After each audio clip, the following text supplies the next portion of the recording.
Did you see that pastor is now doing damage control by making the lady stand up and say, oh, he wasn't mad at me? You're the woman in that viral video. Right. He did not rebuke you. He absolutely did not rebuke me. Now, there's a difference. There was a correction, because let me clearly state that pastor gave instruction on the lines to get into. I was calling because the whole church was giving, and it was our day of giving, and the whole church was coming, and we didn't want people standing, the mothers and all that, so I was calling them by increments. Yeah, look, any pastor that is going to have you stand in a denomination line in front of the whole congregation wants to shame you for not giving the money demon, and I'm saying it, the greed demon, the money demon, which is that pastor, which is a hell of a lot of pastors. Look, these churches are not paying taxes. They're not contributing to anything in their communities, and I mean nothing. These pastors are anti-Christ-like thinking and mentality. He wants you to stand in a line based upon how much you're giving. That's demonic to me. I want y'all to understand something real quick. For those of you that's trying to share this video, trying to add context of what led up to the disrespect that Marvin Winans showed that lady at the altar. That's only $1,200. Yes. Y'all not listening to what I'm saying. If you have 1,000 plus 1,000. Okay. Well, I'm going to work on the other 800. Well, that ain't what I asked you to do. I don't know if Marvin Winans is your friend. I don't know if that's your colleague, your buddy, whatever. If you think that video adding context is going to vindicate him from his behavior towards that woman, it did not help. I'm saying some of y'all, celebrity friend, whatever, you're normalizing religious financial abuse in the Christian church.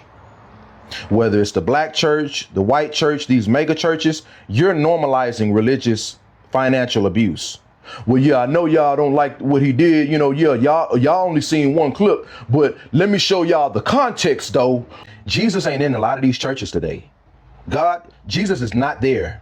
Understand, Jesus would flip tables on majority of these pastors today because they turned the temple into a marketplace. That's what a lot of these black pastors and these white pastors have done. Start normalizing holding these pastors accountable. We got to start normalizing booing these pastors. Just like how y'all boo these politicians at rallies, just like how y'all boo these singers, the rappers, performers, these comedians, because you don't like their stance on something. Y'all got to start protesting, and y'all got to start booing these pastors, holding their feet to the fire. Start walking out of church. Start taking your dollars with you. I want to talk about accountability. It starts at the church first. It starts at the head first. How can we tackle accountability all around the outside of church, but we're not trying to tackle accountability from the head? We have so many people that's religiously brainwashed to make it okay for your pastor to disrespect you and not check him for it when he's out of pocket.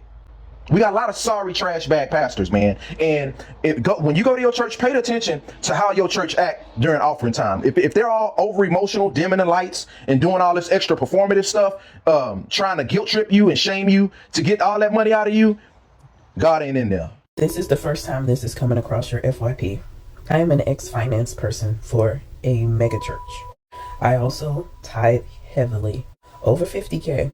Also, I was in Aaron's Army and the bishops and other tier payment plans at other churches that I didn't actually physically attend. So I know quite a bit about brainwashing. Christianity is not under attack. It is being held accountable. People are seeing that every pastor is not a shepherd. Many are warlocks in suits, feeding off your energy, your faith, and your paycheck for their generational wealth, for their family businesses that do not get taxed. They turn these churches into family corporations. A red flag parade would be if a pastor and his family are involved in the ministry. Passing pulpits down like property, building generational wealth off your generational struggle. But guess what? That pastor's kids' college is paid for. They're not struggling in inner city schools because they can afford a private tutor on your money. And let's be real, it's almost November. SNAP benefits are being cut.